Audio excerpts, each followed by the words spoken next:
Hi there, it's Rachel from Aspire, and in this video I'm going to talk to you and walk you through everything to do with cards.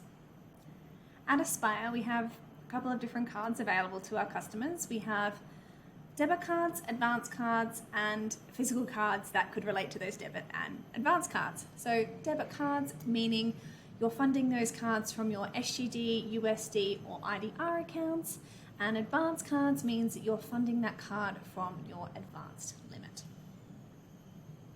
Physical cards can be in the form from your advance limit and of course from your debit cards. We'll get into physical cards a little bit later.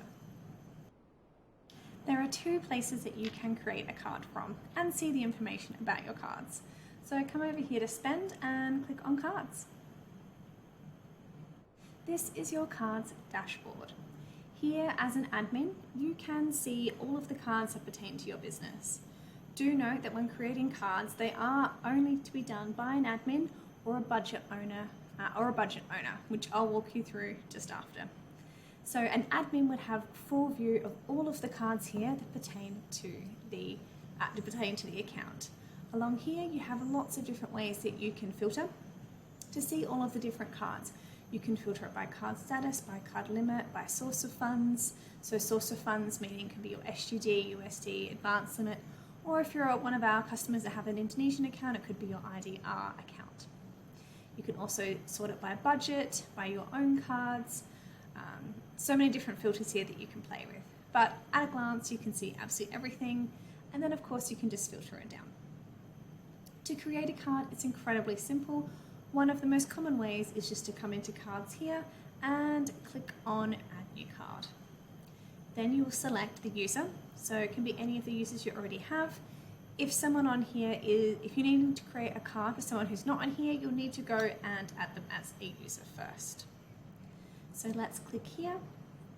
You'll then need to come up with the card name. So this will be relating to what this card's about. Is it for digital marketing spend? Is it for travel?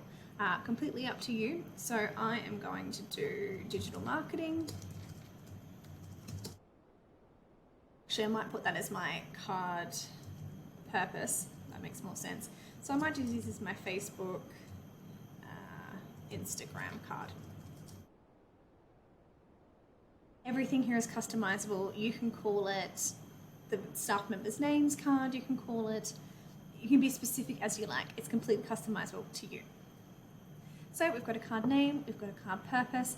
Now we get to decide what kind of card we want. Do we want a virtual card or do we want a physical card?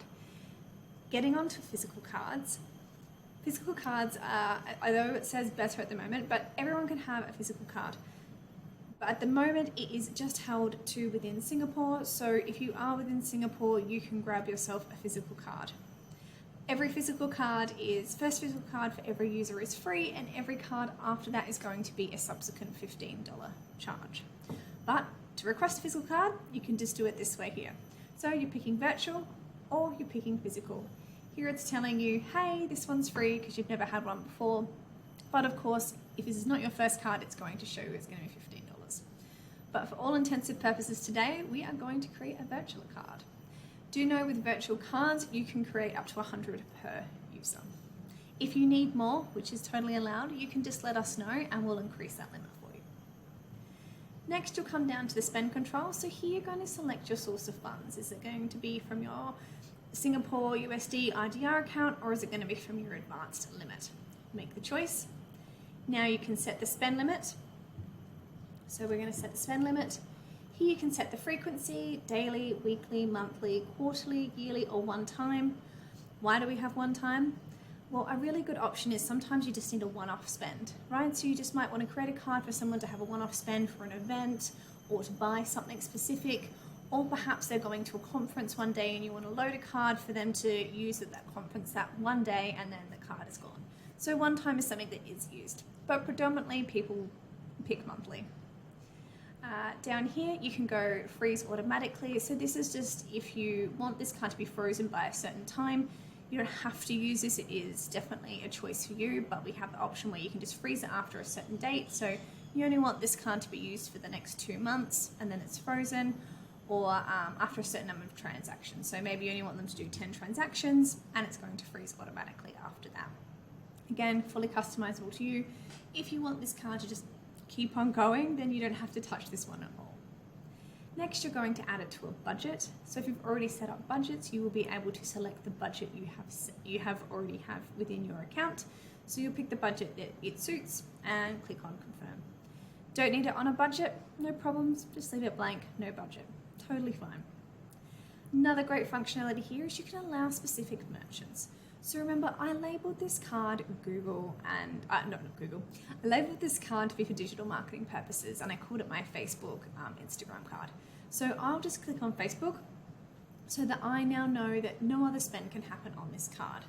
You can of course pick more than one if you would like. So let's say perhaps we'll allow this for Google as well and LinkedIn. You can pick as many options as you'd like here. It doesn't have to be one, it can be numerous ones. So merchant locks are really great, especially if you've got a marketing professional who is a freelancer for you and you want to create a card for them to pay for all the advertising that they are spending on. This is a really, really good option because it gives you that peace of mind that they can't spend it on anything else. They can't accidentally spend it on getting a taxi. They can't accidentally spend it on buying themselves dinner. So this is a really good option. Once you've done that, click on here. Down here, we now have our reporting section. So it could be automatic or you can select the category you would like. You can add different categories based on your account as well. So you can add categories that are your company specific or you can pick some of our pre-selected ones. Lastly, my favorite is receipt reminders. This is a great one, especially for travel cards or for general ops purchases, because what happens is after your employee makes a spend or a purchase, they're going to get another email prompting them going, hey, you just bought something, how about you upload that receipt? And it just saves you and your finance team so much time chasing them up. So highly recommend the receipt reminders. Then perhaps before you click confirm, you just might want to check that everything is correct and that you're happy with what you've set. Don't worry, you can edit it. And then you click confirm.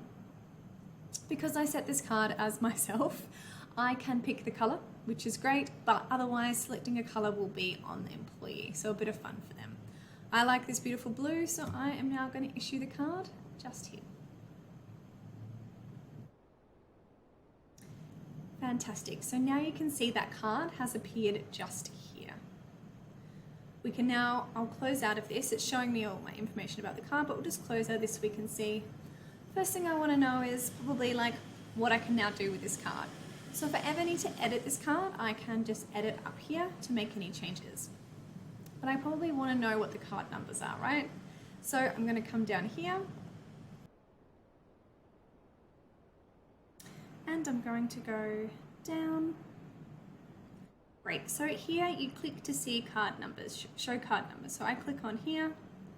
What's going to happen every time you want to see your card number, you're going to get sent an OTP, generally to your email address, unless you've set OTPs to go to your phone number. So look out for that OTP, put it in, and now you're going to see your card numbers. Now I know a lot of you are thinking, oh, I'll write that down. Don't. Keep your card numbers safe to yourself. All you have to do each time is do that. And if you use the Aspire app, it's even faster. So highly recommend that you have the Aspire app on your phone to check the card numbers in a much faster pace. So now you know your card numbers, you can come down here and you can see more information about the card. Like I mentioned before, you can of course edit this at any time by clicking edit, and then you can make any changes that you need to. If you keep going down, you're going to see all of the transactions pertaining to this card just down here. So this is a quick overview of how to create a card, edit a card, and see some of the more information. There's another section I did want to show you as well, which is security options. This is where you need to go if you ever need to freeze, replace, or cancel a card. Click on whichever one you need and you can make it happen. So click on freeze and it's going to freeze that card instantly. You need to unfreeze, you just come back in. You need to replace, you can just click replace. Or if you ever need to cancel that card, you just click it, put in the information here and proceed, and now that card is cancelled. Pretty easy for you to create a card. Another way for you to create a card is in budgets, which is just above cards here in the spend section. Here, if you need to add a card to a budget, you just pick the budget that you would like to add the card to. You click on it, you come across and you head on down to cards and click on issue a new card. Then you're going to go through the process that we just went through then on how to issue that card. If you do ever need to use your card for like a tap and go type feature, if you're thinking, can I add this to Apple Pay, or do I need to get a physical card? You actually don't really need to get a physical card. You can add your cards to Apple Pay or Google Pay, so you can tap and go as you please. That functionality will depend on the card that you are, on the phone that you are using, obviously. So if you're using an Apple phone, it's going to show you an option that says, hey, link to Apple Pay. If you're using an Android phone, it's going to show you the option that says, hey, would you like to link to Google Pay? Because I'm using desktop version right now, it doesn't quite show that for me on here, but it does work when you're using the Aspire app directly on your phone, so it can link straight away. And it's really quick and really easy to do. I'm just going to take you back to our cards dashboard. And again, just a reminder, filtering through cards is really easy. You can click on any of these to kind of filter it to suit you best. You can click on ones that are just your own cards. You can pick on the ones that are specific source of funds. So you can filter through this really easy. Another thing to take note of for your employees is they can also request a card in-app. So no, they can't just create their own like you have as an admin, but they can use the app and they can request to create a card, which then you as an admin can approve. Another great thing they can do is they can be on their card, or sorry, in their Aspire app, look at their card, and they can also request edits that again, you as an admin can do. So it's really just, instead of you having to always go and do something on their behalf, they can request it and you can just approve it. Whew, that's everything. I know there's quite a lot to take in with our cards feature. We just keep improving it every month. So I hope you found that enjoyable and helpful. I hope it wasn't too long for you, and get spending.